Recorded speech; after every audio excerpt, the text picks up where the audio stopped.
بسم اللہ جی، سیدہ کائنات سلام اللہ علیہا آپ کی شان کے حوالے سے کیا فرمائیں گے؟ بسم اللہ الرحمن الرحیم انا اعطیناک الکوثر بے شک فصلی لربک وانحر ان شانئک هو الابتر۔ آپ کے چینل کے توسل سے میں آپ کا شکریہ بھی ادا کرتا ہوں، جزاک اللہ، یہ آپ کی دعائیں ہیں، محبتیں ہیں جی۔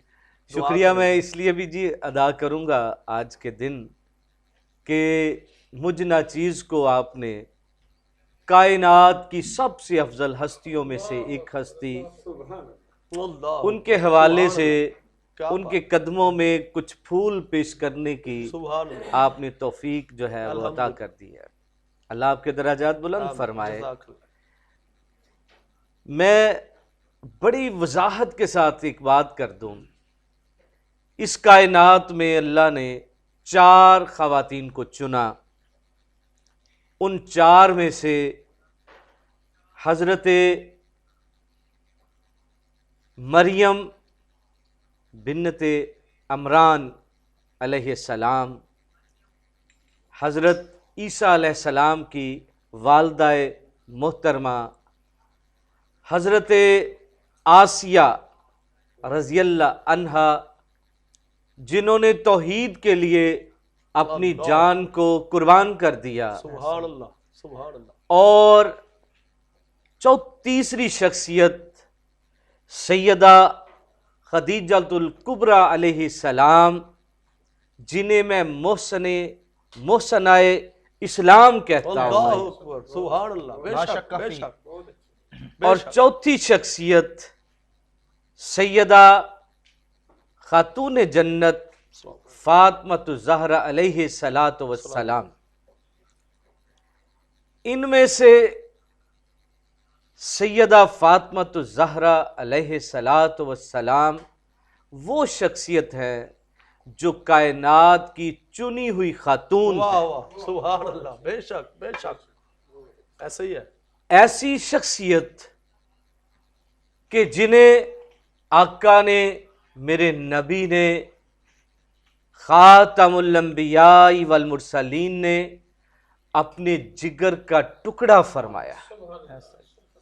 جگر کا ٹکڑا ہی نہیں فرمایا، کیا بات ہے، اپنے جسم کا حصہ فرما دیا۔ بے شک۔ اور یہاں تک آپ نے فرمایا جس نے میری بیٹی کو خوش رکھا اس سے میں بھی خوش ہوں، اس سے میرا خدا بھی، رب بھی خوش ہے، اور جس سے میری بیٹی ناراض ہوئی اس سے میں ناراض ہوا، اس سے رب ناراض ہوا۔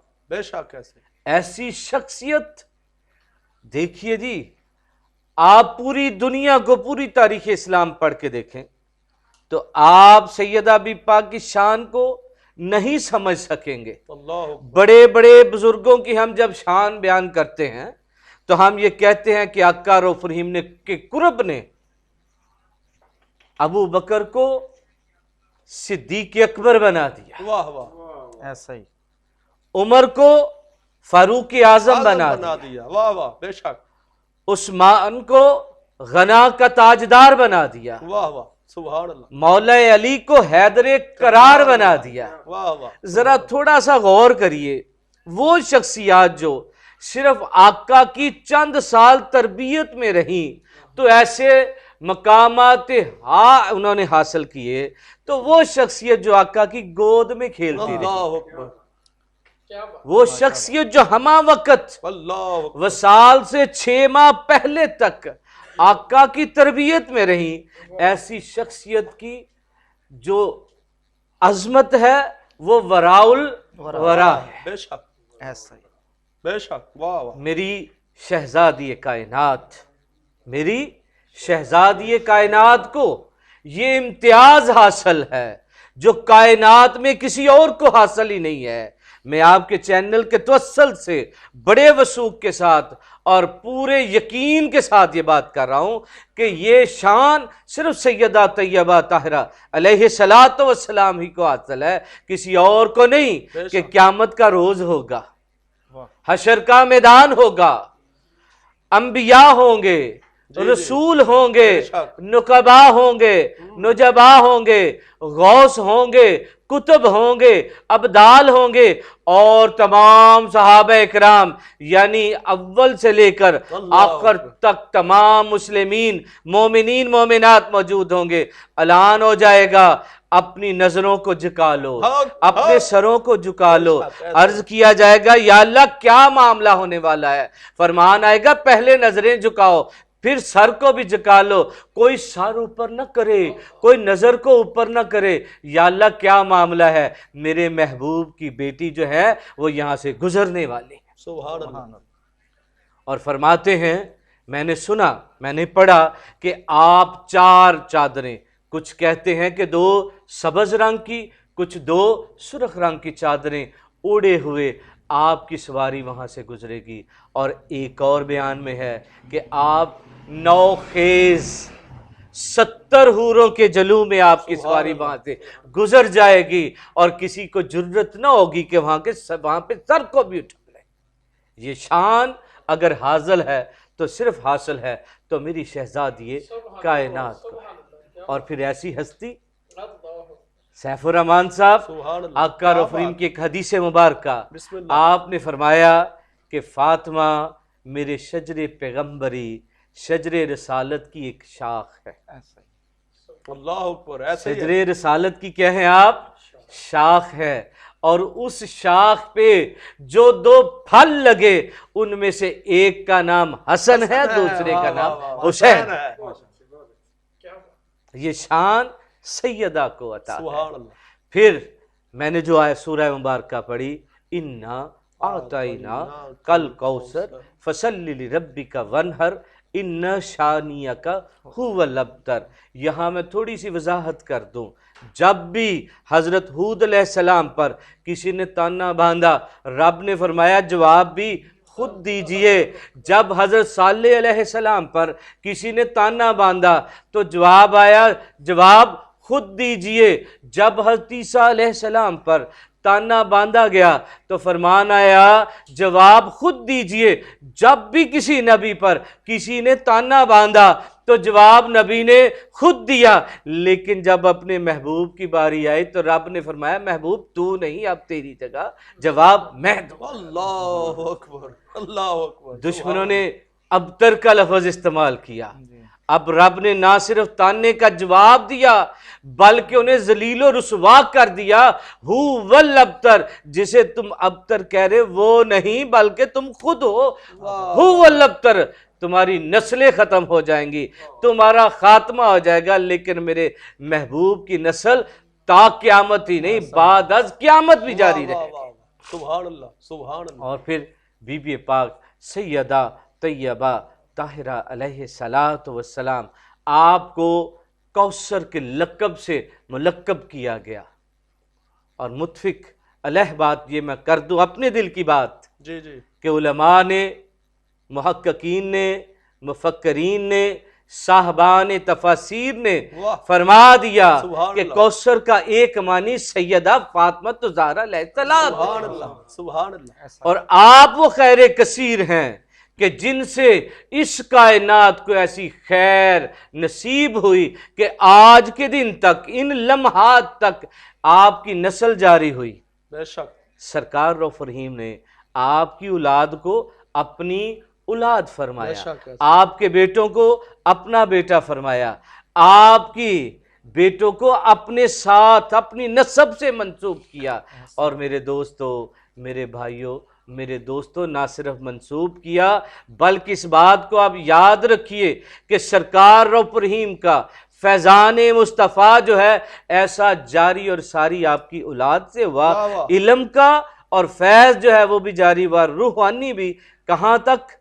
آج تک اور بعد از قیامت امام مہدی علیہ السلام تک یہ جاری اور ساری رہے گا۔ انشاءاللہ۔ اس فیض کو آپ مختلف رنگوں میں دیکھ سکتے ہیں۔ کبھی آپ دیکھتے ہیں تو امام زین العابدین علیہ السلام کی صورت میں، بے شک، کبھی آپ دیکھتے ہیں تو امام جعفر صادق کی صورت میں، کبھی آپ دیکھتے ہیں تو امام باقر کی صورت میں، کہیں آپ دیکھتے ہیں تو امام رضا کی صورت میں، کبھی امام علی تقی کی صورت میں، کبھی امام نکیسی کی صورت میں، اور کبھی آپ امام حسن عسکری علیہ السلام کی صورت میں. اور یہ فیض ایسا جاری ہے کہ آپ جہاں بھی جائیں نا تو بڑے بڑے مناقب پہ بڑے بڑے فیض کے جو دریا ہیں، آپ جہاں بھی جائیں وہ آپ کو علی پاک کی اولاد، وہ بی بی پاک کی اولاد، وہ آقا کی اولاد نظر ہی آئے گی. اور یہ فیض قیامت تک جاری ہی رہے گا، کیونکہ ہر نسب ختم ہو جائے گا، ہر نسب ختم ہونے والا ہے، لیکن ایک نسب ہے جو کبھی ختم نہ ہوگا، جو بعد از قیامت بھی حشر کے میدان میں بھی جاری رہے گا. وہ نسب کون سا ہے؟ وہ نسب جو سیدہ علیہ الصلوۃ والسلام سے جاری ہوا، وہ قائم رہنے کے لیے ہے، دائم رہنے کے لیے، مٹنے کے لیے نہیں. بہت اچھے، کمال جی. قبلہ پیر صاحب، میں چاہتا ہوں کہ آپ کے نکاح کے حوالے سے تو وہ بھی بہت پیاری گفتگو آپ فرماتے ہیں. تو سیدہ کائنات کا جو نکاح ہے، شادی جو ہے، اس کے حوالے سے کیا فرمائیں گے اور اس سے کیا ہمیں پیغام ملتا ہے؟ آپ بھی ہر سال 30 بیٹیوں کی شادیاں کرتے ہیں، تو کیا فرمائیں گے اس حوالے سے؟ سیف الرحمن صاحب، میں نکاح کے جو انتظامات ہیں اس حوالے سے میں انشاءاللہ چاہوں گا ان ڈیٹیل تھوڑی سی بات کر دوں گا. بی بی پاک کے جو نکاح کے لیے بہت سارے پیغامات آتے رہے اور آپ نے کتابوں میں پڑھا، علماء سے سنا.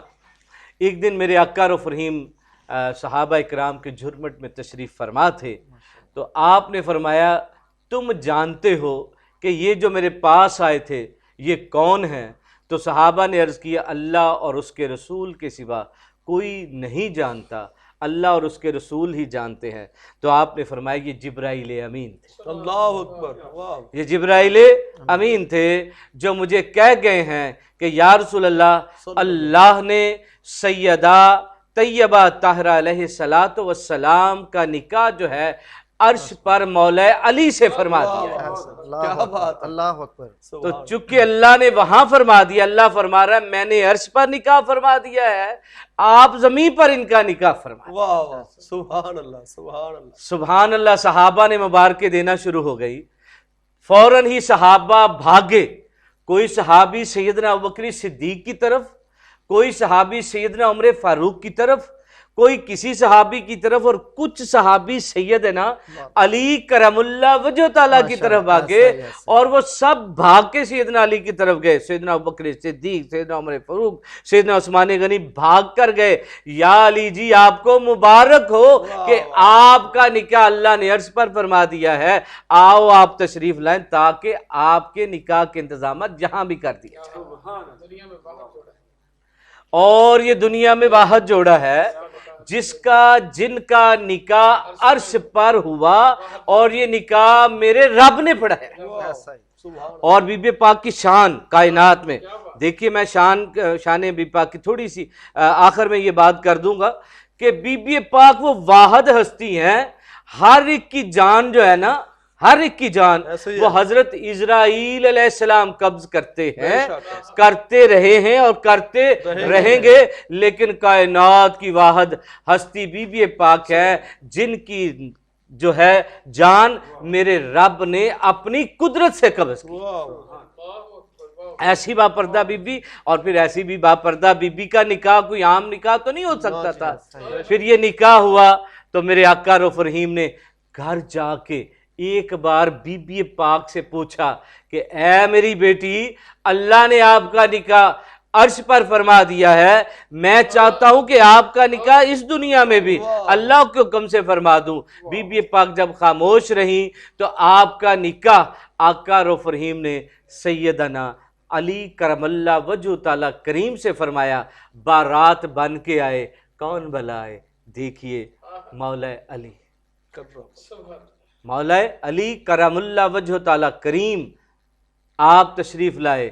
اب باراتی کون تھے؟ افضل البشر بعد از انبیاء بالتحقیق ابی بکر صدیق و عمر الفاروق وعثمان ذو النورین، دیکھیے تو صحیح کیسی کیسی کائنات کی پیاری پیاری ہستیاں کیا بن کے آ رہی ہیں، باراتی بن کے آ رہی ہیں، اور ان باراتیوں کا اور اس دلہے کا استقبال کون کر رہا ہے؟ کائنات کی عظیم ترین ہستی، باعث وجہ تخلیق کائنات استقبال کون کر رہے ہیں؟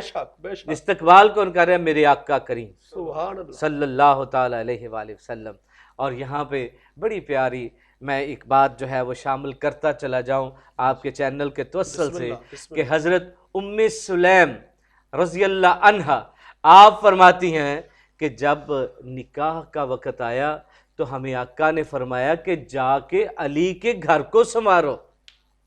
آپ فرماتی ہیں پھر ہم نے مدینے کی جو سب سے خوبصورت مٹی تھی وہ اکٹھی کی اور مولا علی کے گھر میں لپائی کی اور گھر کو سجایا۔ اللہ اکبر، یعنی شادی کے وقت گھروں کو سجانا یہ بھی کیا ہے؟ سنت علی بن گئی۔ اور نکاح ہوا جب تو اس نکاح کا خطبہ میرے آقا رؤوف الرحیم نے پڑھا، اور آقا رؤوف الرحیم نے نکاح کے خطبے کے بعد آپ نے ایک ٹرے میں ایک تھال میں جو باراتی تھے انہیں کھجوریں جو ہیں وہ پیش کی گئیں۔ یہاں پہ یہ بھی بات کرتا چلو، یہ نکاح کے بعد یاد ہے نا آپ کو وہ تھیلیوں میں وہ چھوارے ڈاکٹر صاحب جو تقسیم ہوتے ہیں، یہ وہ سنت مصطفیٰ ہے جو مولا علی کے نکاح کے وقت ہوئی تھی، بی بی پاک سیدہ کے نکاح کے وقت، وہ جو میٹھا جو ہے وہ چھوارے تقسیم ہوتے ہیں نا ہمارے، یہ وہی سنت ہے۔ اور پھر دوسری سنت جو آج جو ہے وہ غلط کر دی گئی ہے نا، دوسری سنت کہ آقا رؤوف الرحیم نے مولا علی کرم اللہ وجہ تعالیٰ کریم کو اپنے دست شفقت سے، اپنے محبتوں والے ہاتھ سے آپ نے پیالہ دودھ کا بھرا ہوا آپ نے عنایت فرمایا۔ یعنی ہمارے ہاں جب بارات آتی ہے نکاح کے بعد بچیاں جو ہے دودھ پلائی کی رسم کرتی ہے، اصل میں ہے یہ سنت مصطفیٰ، سنت مصطفیٰ ہونا یہ چاہیے کہ دلہن کا والد یا بھائی یا بڑا کوئی دلہے کو وہ دودھ پیش کرے، لیکن ہم نے سنت کو خرافات میں نعوذ باللہ لفظ غلط اگر ہو جائے تو مجھے معافی دے، وہ تبدیل کر دیا۔ اس سنت مطہرہ جو ہے میرے آقا کی دودھ پلائی جو ہے وہ رسم بھی وہ سنت جو ہے آقا نے ادا فرمائی، مولا علی کو دودھ پلایا گیا۔ پھر بارات جب چلی گئی میرے آقا رؤوف الرحیم نے ولیمے کے روز مولا علی سے پوچھا کہ یا علی جی آج ولیمے میں کیا پکے گا؟ مولا علی نے عرض کی یا رسول اللہ میرے پاس ایک مینڈا ہے۔ آپ نے فرمایا اسے ہی ذبح کیجئے۔ وہ مینڈا ذبح کیا گیا۔ آپ نے فرمایا لیکن میرے آنے سے پہلے اسے کھولا نہ جائے۔ میرے آقا رؤوف الرحیم تشریف لے گئے، میرے آقا رؤوف الرحیم نے وضو فرمایا، وضو فرما کے وضو والا پانی جو ہے یہاں تبرکات مصطفیٰ کو جانیے، یہاں عظمت مصطفیٰ کو جانیے کہ کسی نے اعتراض نہیں کیا یہاں پہ کہ وضو کا پانی جو ہے وہ سالن میں کیوں ڈالا گیا، نہیں، سبھی کو پتا تھا میرے آقا کے وضو کا پانی جو ہے مطہر ہے، شفا ہی شفا ہے۔ سبحان اللہ، ماشاءاللہ۔ وہ سالن میں آپ نے اپنا وہ وضو والا پانی ڈالا کیونکہ آپ جانتے تھے کہ مخدومہ کائنات کیا ولیمہ ہے، یہ علی کرم اللہ وجہ تعالیٰ کا کریم ولیمہ ہے، تو ولیمے میں جتنے بھی احباب آئے وہ کھانے میں کمی نہیں آئی۔ اور میرے آقا نے فرمایا ڈاکٹر صاحب میرے آقا نے فرمایا یا اللہ میری بیٹی پر اور علی پر اپنی برکتوں کا نزول فرما، سبحان اللہ، یا اللہ ان کی زندگیوں میں برکت ڈال دے، سبحان اللہ، یا اللہ ان پر برکت ڈال دے، اور یا اللہ ان کی نسل میں بھی برکت ڈال دے۔ واہ واہ واہ، سبحان اللہ، آج جو نسل مصطفیٰ نسل علی قائم ہے وہ دعائے مصطفیٰ تب بھی تھی اب بھی ہے، تب بھی برکتیں شامل تھیں، اب بھی برکتیں شامل حال ہیں، اور یہ برکتیں صدا قائم ہی رہیں۔ بے شک، بہت